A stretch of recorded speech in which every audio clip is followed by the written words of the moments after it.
Okay, so in last lecture we talked about covalent character depending on polarizing power of cation. केटायनचा जेवढा size छोटा, charge जास्त, पोलरायझिंग power जास्त, आणि जेवढी पोलरायझिंग power जास्त कोव्हॅलंट कॅरेक्टर जास्त. आता सेकंड आपण बोलात एनायन बद्दल. सेकंड मध्ये आपण बोलात polarizability. Polarizability of anion. Polarizability of anion. That means tendency of anion to undergo electron cloud distortion. More the tendency of an anion to undergo electron cloud distortion, more will be its polarizability. Less the tendency of anion to get distorted, less is its polarizability. मग anion जेवढा जास्त distort होणार तेवढी जास्त त्याची पोलरायझॅबिलिटी, आणि जेवढा जास्त डिस्टॉर्ट होणार तेवढं कोव्हॅलंट कॅरेक्टर जास्त. म्हणजे covalent character is directly proportional to polarizability. इकडे आम्ही काय म्हणतो की covalent character of anion is directly proportional to polarizability. Is directly proportional to polarizability of anion. More the tendency of an anion to undergo the polarization process, more will be its polarizability. मग आता बघ एकदम simple language मध्ये बघूया आपण की आपल्याकडे दोन एनायन्स. हा एक एनायन आपल्याकडे निगेटिव्हली चार्ज आणि हा एक एनायन आपल्याकडे negatively charge. These two are anions, those are negatively charged, and the electron ground density of these anions is disturbed by this positively charged ion, and here it is the same positively charged ion. हे दोन्हीकडे जो cation आहे, it has same charge and same size. Same charge, same size, both are same cations.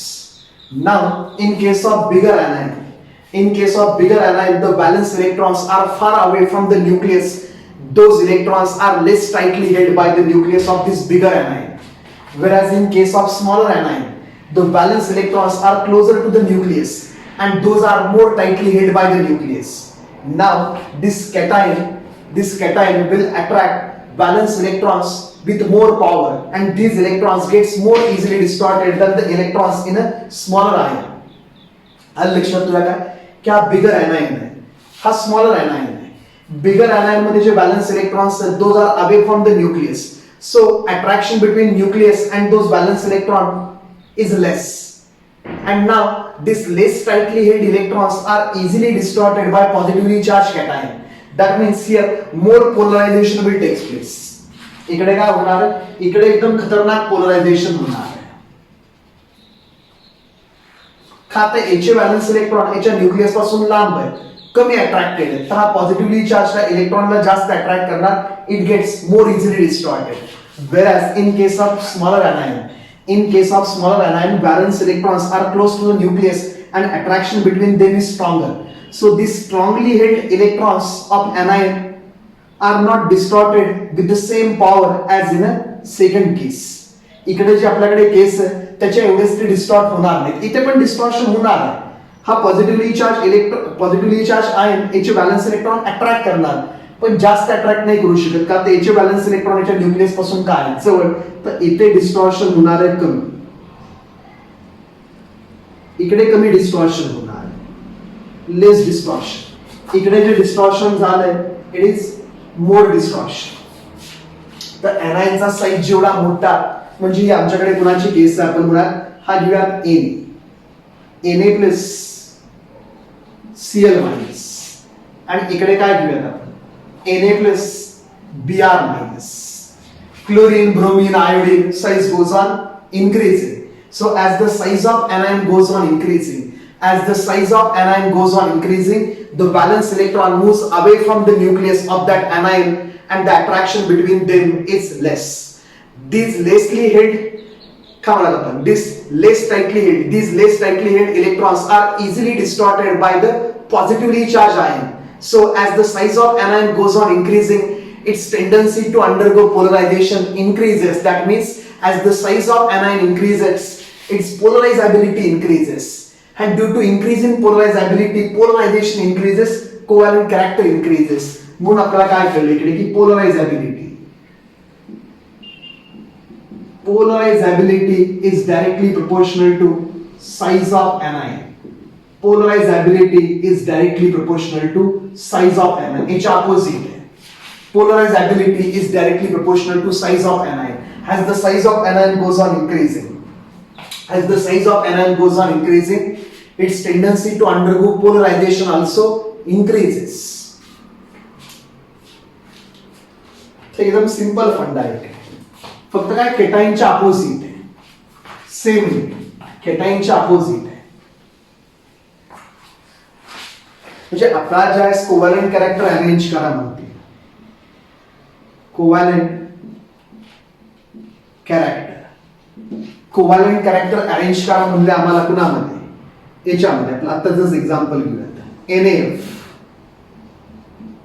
NaCl, NaBr, NaI, fluoride, bromide, iodide. आम्हाला माहिती आहे fluoride, bromide, iodide. तुम्ही left to right गेला की एनाइनचा साईज काय होत जाणार आहे, fluoride, bromide, iodide. Second period, third period, fourth period, fifth period, as the number of shells goes on increasing, size goes on increasing. तर तुम्ही इकडून इकडे गेला, size of anion increases.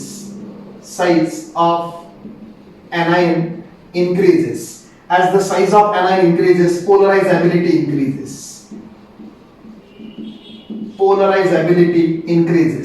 As polarizability increases, extent of polarization increases. And due to increase in extent of polarization, covalent character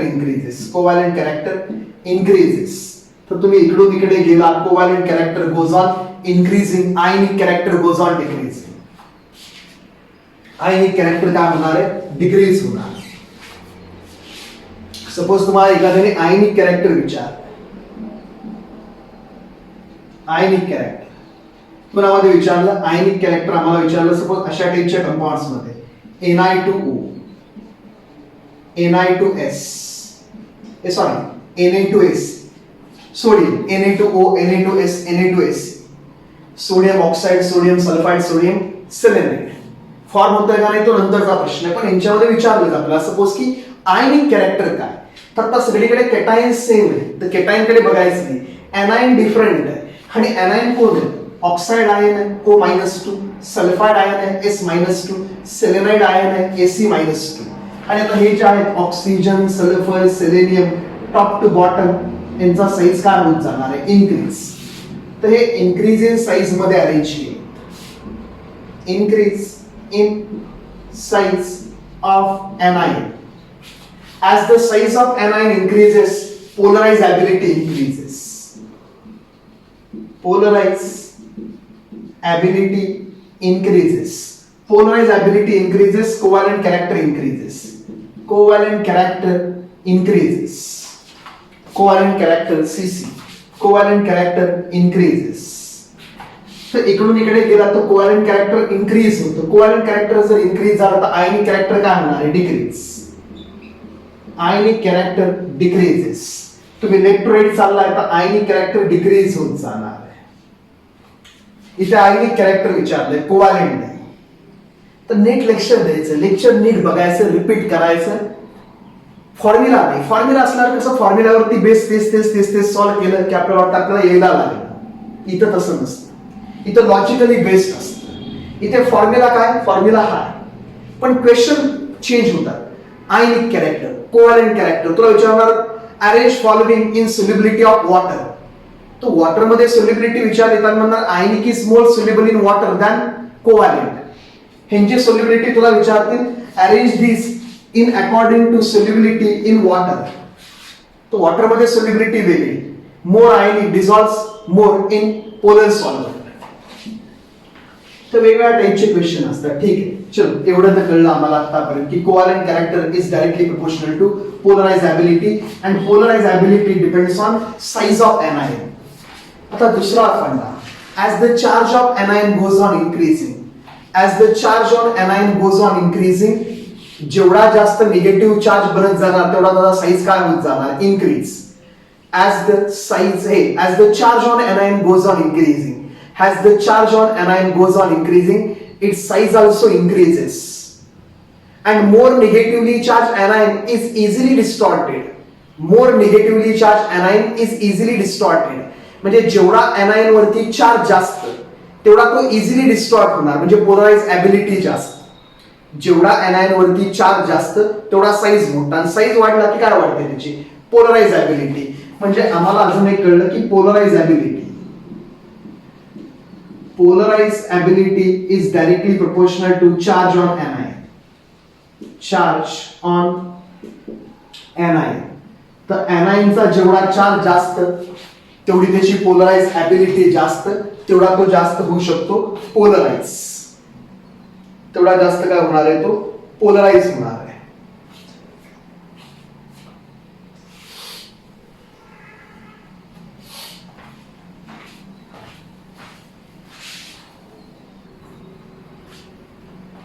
So the polarized ability depends on charge on anion. जेवढा anion वरती charge जास्त, म्हणजे अशा टाइपचं example घे. Suppose आपल्याकडे एक -3 ion आहे, N-3. एक आपल्याकडे O-2 आयन आहे, आणि अजून काय F-. म्हणजे बघ हे सगळे सेकंड पिरियडचे एलिमेंट्स आहेत. Nitrogen, oxygen, fluorine, left to right size goes on decreasing. तुम्ही लेफ्टोराइड गेला पिरियडिक टेबल मध्ये, साइज डिक्रीजेस. आता N-3 हा एक बिगर एनाइन आहे, ऑक्साइड आयन स्मॉलर एनाइन आहे, आणि F- अजून स्मॉलर आहे.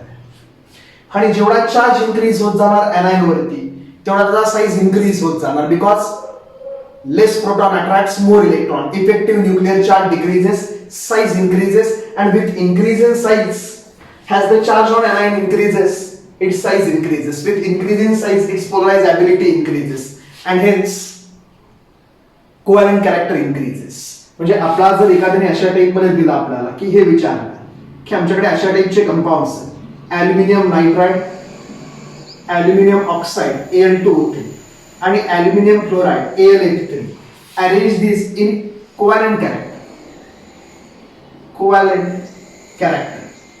की ह्यांना अरेंज करायचे कोव्हॅलेंट कॅरेक्टर. तर N-3 वरती चार्ज जास्त आहे, जेवढा चार्ज जास्त पोलराइज ॲबिलिटी जास्त, कोव्हॅलेंट कॅरेक्टर जास्त. तर कोव्हॅलेंट कॅरेक्टरचा ट्रेंड आहे. आणि एक्झॅक्टली अपोजिट ट्रेंड असता आयनिक कॅरेक्टरचा.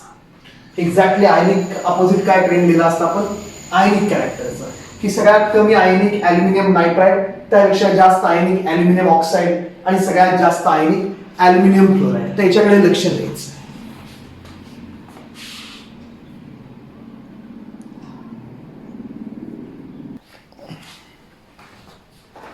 हे कॅटन आणि एनाइन्स पोलरायझिंग पॉवर आणि पोलराइज ॲबिलिटी त्याच्यावरती डिपेंडेंट आहे कुणामध्ये किती कोव्हॅलेंट आहे. पुढे अजून एक फॅक्टर असतो pseudo noble gas configuration. Cation मध्ये सुडो नोबल गॅस कन्फिगरेशन होता.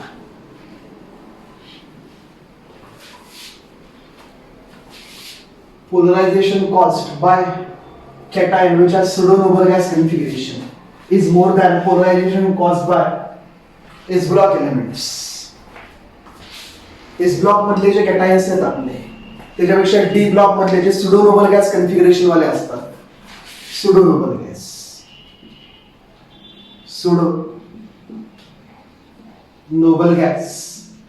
configuration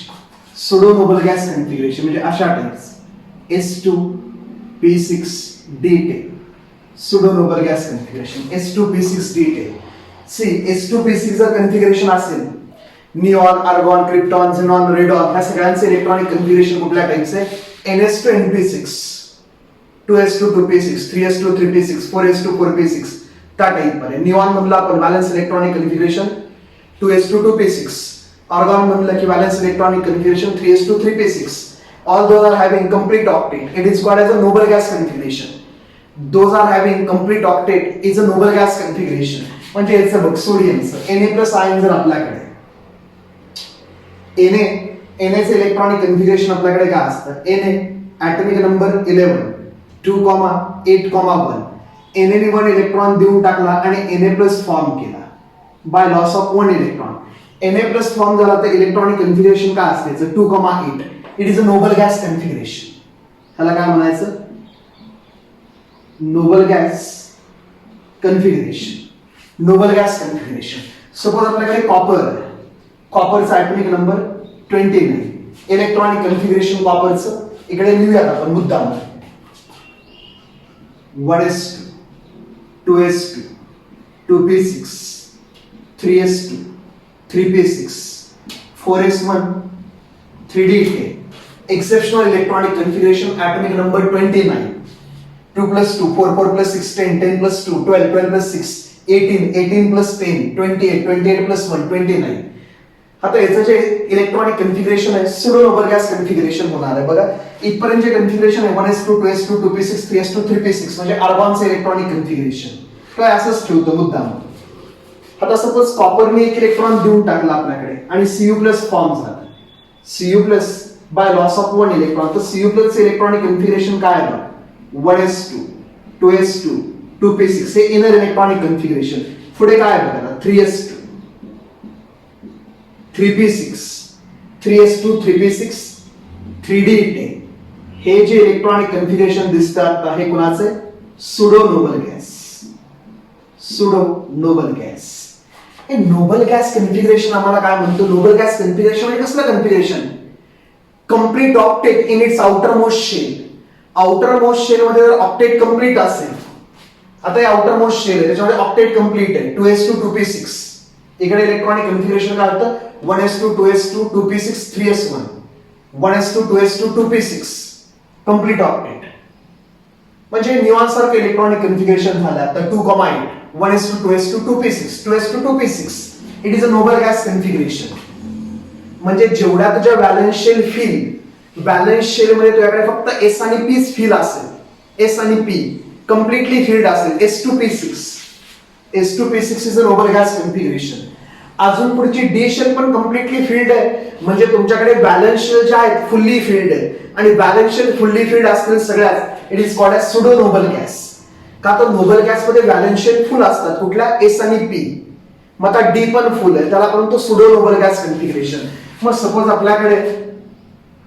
आपल्याकडे NaCl एक कंपाऊंड आहे आणि आपल्याकडे CuCl एक कंपाऊंड आहे. तर तुम्ही काय लक्षात ठेवायचं polarizing power is more for cation having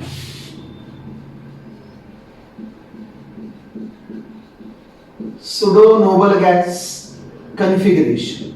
Polarizing power is more for cation having pseudo noble gas configuration. तर pseudo noble gas मला याची पोलरायझिंग पॉवर जास्त आणि पोलरायझिंग पॉवर जास्त तो कोव्हॅलेंट कॅरेक्टर जास्त म्हणून कोव्हॅलेंट कॅरेक्टरचा ट्रेंड अशा टाइप मध्ये येणार आहे. कोव्हॅलेंट कॅरेक्टर का तर याची पोलरायझिंग पॉवर जास्त. पोलरायझिंग पॉवर इज मोर का त्याचं काय due to pseudo noble gas configuration.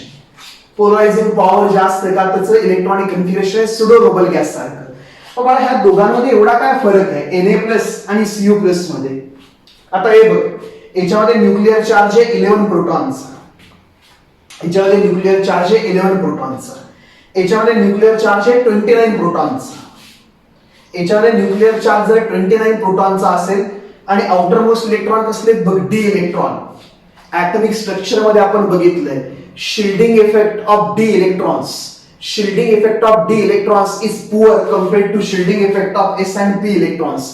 S and p electron causes more shielding of nuclear charge. म्हणजे जो न्यूक्लियस आहे त्याची बाहेर अट्रॅक्टिव्ह पॉवर पोचते. s इलेक्ट्रॉन जास्त शिल्डिंग करतात p इलेक्ट्रॉन जास्त शिल्डिंग करतात. d orbitals are directional orbitals. d orbitals are more directional in nature compared to p and s orbitals. मग डी ऑर्बिटल मधले जे इलेक्ट्रॉन आहेत ते न्यूक्लियसच्या पॉवरचं म्हणजे अट्रॅक्टिव्ह पॉवरचं कमी शिल्डिंग करतात. म्हणजे न्यूक्लियसची खेचायची पॉवर बाहेरच्या इलेक्ट्रॉन पर्यंत जास्त पोहोचते. मग हा जो Cu+ आहे त्याचा जो न्यूक्लिअर चार्ज आहे तो जास्त इफेक्टिव्हली शिल्ड होणार नाही due to poor shielding of 3d electrons. त्यामुळे कॉपर+ ची जी अट्रॅक्शनची पॉवर आहे ती जास्त आहे कुणापेक्षा Na+ पेक्षा.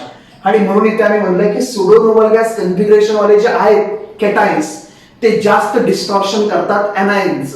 का तो सुडो नोबल गॅस वाला जो केटायन आहे त्याचा जो न्यूक्लियस आहे त्याच्यामधले जे प्रोटॉन्स आहेत त्यांची जी अट्रॅक्टिव्ह पॉवर आहे it gets poorly screened by d electrons and that's why that nuclear charge is more powerful in attracting the valence electrons of anion. That means their polarizing power is more. आणि मग polarizing power जास्त आहे म्हणून covalent character जास्त आहे. हे लक्षात ठेवायचं की ज्याच्यामध्ये pseudo noble gas configuration it has more tendency to attract electron density towards itself. It has more polarizing power and it induces more covalent character. आता पुढे जाऊयात. आता पुढे कन्सिक्वेन्सेस सांगतो तुम्हाला की कोव्हॅलंट कॅरेक्टर आयनिक कंपाऊंड मध्ये इंड्यूस झाल्यामुळे काय होतं लिहूनच ठेवतो सगळं म्हणजे वेळ वाचेल व्हिडिओज. ओके इकडे काही कन्सिक्वेन्सेस लिहिलेत बघा.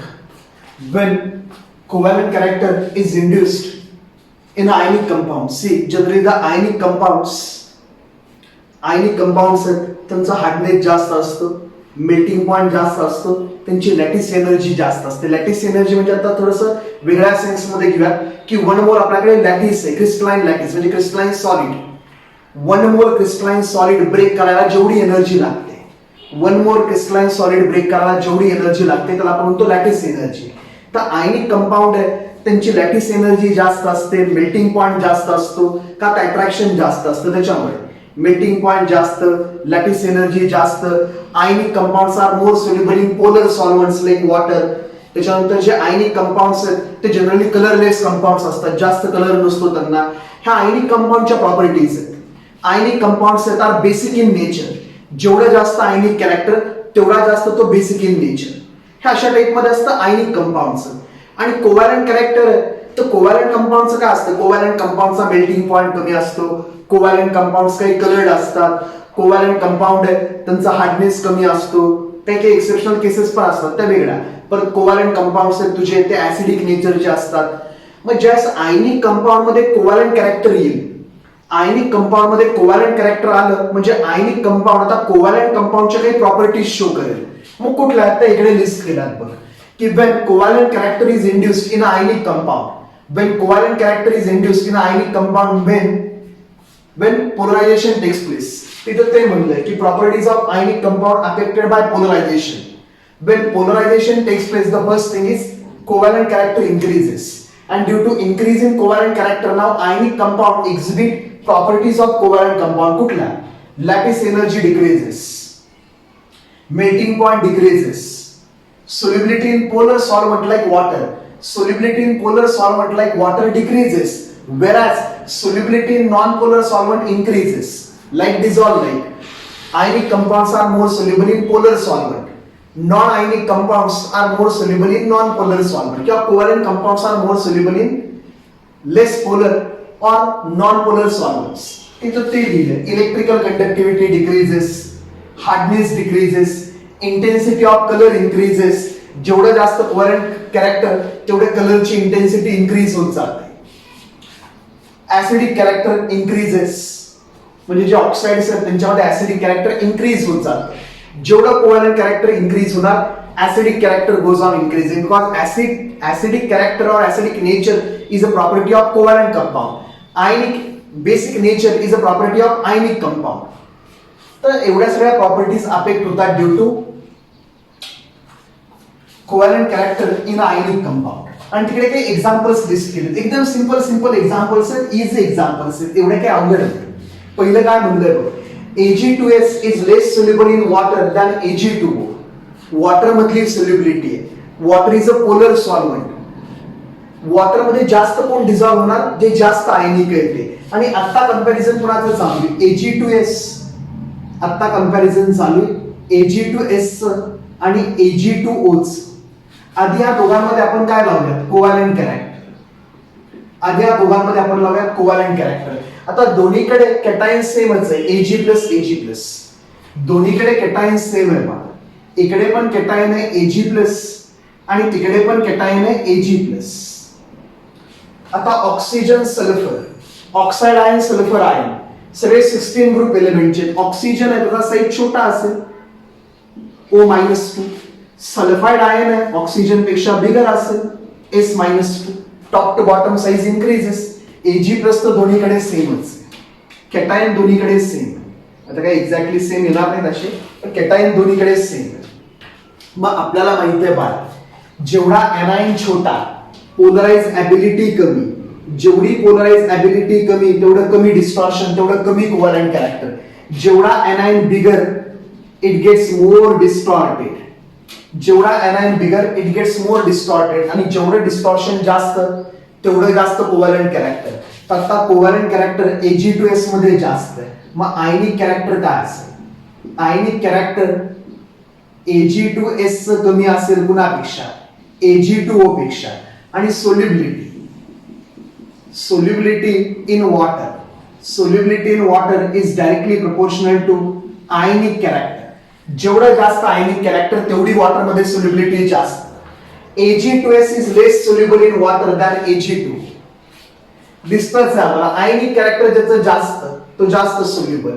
मग जो ट्रेंड आयनिक कॅरेक्टरचा आहे तोच ट्रेंड कुणाचा असणार? Solubility in water. Solubility in water तसा ट्रेंड. दुसरं एक्झाम्पल पण सेम आहे बघा. MgCl2 is more soluble than AlCl3. वॉटरमध्येच. आता हे एक्झाम्पल पण वॉटर मध्ये दिलं आपल्याला. काय दिलंय बघ, काय म्हणतंय त्यांनी? MgCl2 is more soluble in water. MgCl2 is more soluble in water than AlCl3. आता कम्पेअर कुणाला करायचंय? MgCl2 कुणाबरोबर? AlCl3 बरोबर. तर एनायन सेम आहे दोन्हीकडे. एनायन सेम आहे तर आता मॅटर Mg+2 चा, मॅटर Mg+2 चा आणि अजून कोणाचा आहे? Al+3 चा. Mg+2 आणि Al+3. आणि दोघेही कुणाचं पोलरायझेशन करणार आहे? Cl-. आपण म्हणूया की हा Cl- आणि इकडे पण कोण आपल्याकडे? Cl-. तर polarizing power of cation, polarizing power of cation is directly proportional to charge on cation. जेवढा चार्ज जास्त तेवढं जास्त काय होणार? पोलरायझेशन. जेवढा चार्ज कमी तेवढं कमी काय होणार? पोलरायझेशन. जिकडे जास्त पोलरायझेशन तिकडे कोव्हॅलंट कॅरेक्टर जास्त. कोव्हॅलंट कॅरेक्टर जास्त. काय? जिकडे कॅटायन वरती चार्ज जास्त, पोलरायझेशन जास्त, कोव्हॅलंट कॅरेक्टर जास्त. कोव्हॅलंट कॅरेक्टर जास्त तर वॉटर मधली सोल्युबिलिटी कमी. AlCl3 is less soluble whereas MgCl2 is more soluble in water. MgCl2 is more soluble in water. का? तो वॉटर मधली सोल्युबिलिटी आयनिक कॅरेक्टर वरती डिपेंडेंट आहे आणि आयनिक कॅरेक्टर एक्झॅक्टली अपोजिट असेल एच्या. MgCl2 is more ionic than AlCl3. आणि म्हणून आम्ही काय म्हणतोय? MgCl2 is more soluble in water than AlCl3. तेच खाली आहे बघ. LiCl is more soluble than LiBr. आता एनाइन चेंज झालाय. आता काय चेंज झालंय? एनाइन चेंज झाला. आपल्याकडे लिथियम फिक्स, लिथियम LiCl आणि अजून कोण आहे? Lithium fix Li+. इकडे कोण आहे? Br-. तर जेवढा एनाइन बिगर तेवढा जास्त डिस्टॉर्ट. जेवढा एनाइन छोटा कमी डिस्टॉर्ट. जेवढा एनाइन मोठा तेवढा जास्त डिस्टॉर्ट. कोव्हॅलंट कॅरेक्टर फजान स्मूथ. एनाइन जेवढा बिगर तेवढं जास्त डिस्टॉर्शन. जेवढं जास्त डिस्टॉर्शन तेवढं जास्त कोव्हॅलंट कॅरेक्टर. तर कोव्हॅलंट कॅरेक्टर LiCl, LiBr किंवा Li-iodide आपल्याला माहितीच. कोव्हॅलंट कॅरेक्टर इन्क्रीज होत जाणार आहे. आणि कोव्हॅलंट कॅरेक्टरच्या opposite ionic character. LiCl is more ionic than LiBr, which is more ionic than Li-iodide. LiCl is more soluble because it is more ionic than LiBr. But in case of non-polar solvent, non-polar solvent मध्ये solubility चा trend असा असतो. non-polar solvent मध्ये जेवढं covalent character जास्त तेवढी solubility जास्त. Polar solvent मध्ये जेवढी आयनिक कॅरेक्टर जास्त तेवढी solubility जास्त. हे लक्षात ठेवायचं. खाली एक एक्झाम्पल आहे बघ. ApOH thrice is less soluble. ApOH thrice is less soluble in water than ApOH twice. आता आपल्याकडे काय दिलंय? ApOH thrice आणि दुसरा काय दिलाय? ApOH twice. म्हणजे आपल्याकडे Fe+3 दिलाय, Fe+2 दिलाय. तर आम्हाला काय माहितीये, नुसता जो Fe असेल त्याचा काही साईज असेल, मग Fe ने 2 इलेक्ट्रॉन दिले +2 चार्ज आला तर काही साईज होणार आहे. Fe ने 3 इलेक्ट्रॉन दिले तर साईज अजून काय होणार आहे, डिक्रीज. तर पोलरायझिंग पॉवर जर दोघांची कंपेअर केली आणि पोलरायझिंग पॉवर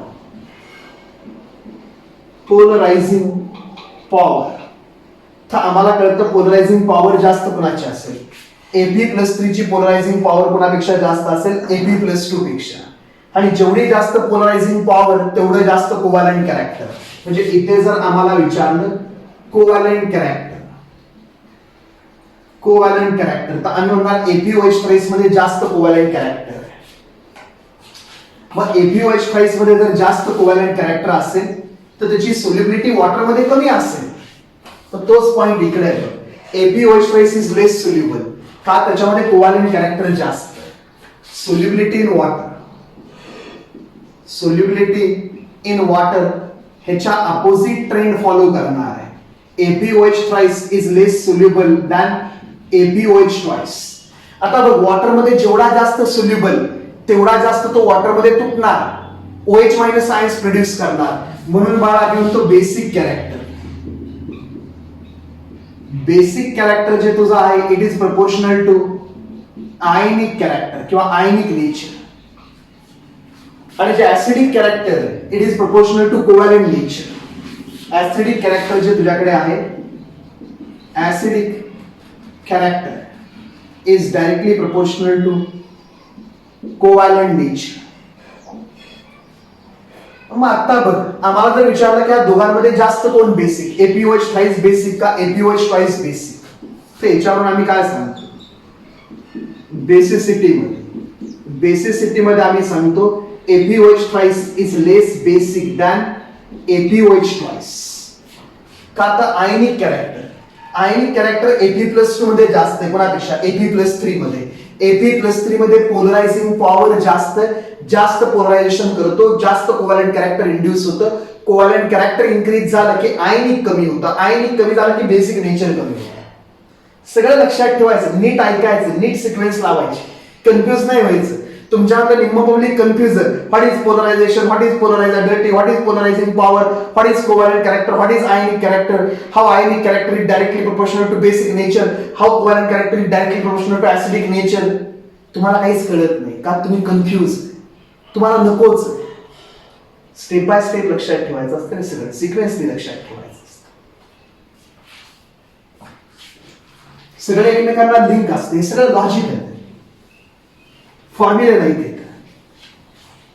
अशा टाईप. आता इकडे बघ, इथे मेल्टिंग पॉइंटचं बोलतोय. मगाशी आपण काय म्हणलं, as covalent character goes on increasing melting point decreases. मग आता इकडे मेल्टिंग पॉइंट इन्क्रीज होत चाललाय. का माहितीये का? आता इकडे Be+2 Mg+2 हे कोण आहेत? Be+2. अजून एक कोण आहे? Mg+2. anion तर सेमच, Ca+2, स्ट्रॉन्शियम+2. आता टॉप टू बॉटम गेलो आपण पिरियडिक टेबल मध्ये, बेटा मागे कार सेंटर, top to bottom size goes on increase. इकडून इकडे गेला ऍटॉमिक साइज किंवा आयनिक साइज होणार. इकडून इकडे गेला तुम्ही, आयनिक साइज इन्क्रीजेस. कसला? कॅटायनिक साइज इन्क्रीजेस. कॅटायनिक साइज जर इन्क्रीज होत गेली इकडून इकडे, कॅटायनिक साइज इन्क्रीज, तर पोलरायझिंग पॉवर काय होणार आहे? पोलरायझिंग पॉवर एनायन नाही, हा कॅटायन आहे. पोलरायझिंग पॉवर जेवढा तुमच्याकडे कॅटायन मोठा, पोलरायझिंग पॉवर कमी, पोलरायझिंग पॉवर डिक्रीजेस. पोलरायझिंग पॉवर डिक्रीज झाली, कोव्हॅलेंट कॅरेक्टर डिक्रीजेस. मग हे जे आमच्याकडे आहे BeCl2 is more covalent than MgCl2 which is more covalent than CaCl2 which is more covalent than strontium chloride. हे काय? Covalent nature. मग कोव्हॅलेंट नेचर जर असं असेल तर आयनिक नेचर एक्झॅक्टली काय असेल याच्या अपोजिट. BeCl2 इज लिस्ट आयनिक, त्यापेक्षा जास्त आयनिक MgCl2, त्याच्यापेक्षा जास्त आयनिक CaCl2 आणि सगळ्यात जास्त आयनिक कोण? Strontium chloride. हे काय? आयनिक कॅरेक्टर. आयनिक कॅरेक्टर. मग मेल्टिंग पॉइंट आहे, जेव्हा आता लिस्ट केलं होतं जेवढं कोव्हॅलेंट कॅरेक्टर तेवढा मेल्टिंग पॉइंट काय होणार, डिक्रीज. जेवढं कोव्हॅलेंट कॅरेक्टर तेवढा मेल्टिंग पॉइंट डिक्रीज होणार. म्हणजे मेल्टिंग पॉइंट जास्त कोणाचा, आयनिक कॅरेक्टर ज्याचा जास्त त्याचा मेल्टिंग पॉइंट जास्त. तेच खाली फक्त खाली एनायन चेंज होत चाललेत बघ. खाली एनायन कोण होत चाललेत आता, F minus Cl minus Br minus size increase होत चाललाय, एनायनचा होत चाललाय फक्त. खाली जे एक्झाम्पल आहे बाळा, CaF2 CaCl2 CaBr2 CaI2 त्यांच्यामध्ये कोण आहेत, F मायनस हा छोटा असतो. हे साईज कंपॅरिझन करतोय आम्ही. हा छोटा असतो कोणापेक्षा, क्लोराईड पेक्षा. क्लोराईड छोटा आहे कोणापेक्षा, ब्रोमाइड पेक्षा. ब्रोमाइड छोटा आहे कोणापेक्षा, I मायनस पेक्षा. तर इकडून इकडे जर गेला तुम्ही, anionic size increases. Anionic size increases. Anionic size increase झाली, polarize ability. Polarize ability increases. Polarize ability increase झाली, covalent nature increases. मग covalent nature चा जर ट्रेंड लावला तर आमच्याकडे काय येणार आहे, CaF2 पेक्षा जास्त कोव्हॅलेंट कोण असणार, CaCl2. त्यापेक्षा जास्त कोव्हॅलेंट कोण असणार, CaBr2. त्यापेक्षा जास्त कोव्हॅलेंट कोण असणार, CaI2. आणि जेवढं कोव्हॅलेंट नेचर इन्क्रीज होत जाणार, covalent nature increases, therefore melting point decreases. इकडून इकडे कोव्हॅलेंट नेचर इन्क्रीज होत गेला तर मेल्टिंग पॉइंट काय होत जाणार, डिक्रीज होत जाणार. solubility in water. इथे तोच फंडा आहे, AgF, AgCl, AgBr, AgI. Cation सगळीकडे सेम आहे, Ag plus Ag plus Ag plus Ag plus. एनायनचा साईज इन्क्रीज होत चाललाय. एनायनचा साईज इन्क्रीज होत गेला की कोव्हॅलेंट कॅरेक्टर इन्क्रीज होत जातं. आणि जसं कोव्हॅलेंट कॅरेक्टर इन्क्रीज होत जातं, इकडे इकडे कोव्हॅलेंट कॅरेक्टर इन्क्रीज होत चाललंय, तशी वॉटर मधली सोल्युबिलिटी काय होत जाते, डिक्रीज. तशी वॉटर मधली सोल्युबिलिटी काय होत जाते, डिक्रीज होत जाते. तोच खाली ट्रेंड आहे सेम. आणि इथे बघ, solubility non polar solvent NaCl आणि NaI. आता नॉन पोलर सॉल्व्हंट मध्ये, नॉन पोलर सॉल्व्हंट मधली सोल्युबिलिटी काय असेल, कोव्हॅलेंट कॅरेक्टर वरती डिपेंडेंट असते. Solubility in non-polar solvent is directly proportional to covalent character. जेवढा कोव्हॅलेंट कॅरेक्टर जास्त, सोल्युबिलिटी नॉन पोलर सॉल्व्हंट जास्त. मग आपल्याकडे कोण दिलंय, NaCl आणि NaI. आम्हाला दिलंय सोडियम क्लोराईड आणि सोडियम आयोडाईड. दोन्हीकडे कॅटायन सेम आहे. साईज ऑफ एनाइन, एक क्लोराईड आहे आणि त्यापेक्षा बिगर कोण आहे, एक आयोडाईड. साईज जर इन्क्रीज झाला, size of anion increases, polarized ability increases, covalent character increases. आणि covalent character जर increase झाला, then solubility in non-polar solvent, solubility in non-polar solvent also increases. Anionचा साईज वाढला, polarized ability वाढली, पोलरायझेशन वाढलं, covalent character वाढलं. Covalent character वाढलं तर सोल्युबिलिटी नॉन पोलर सॉल्व्हंट वाढली.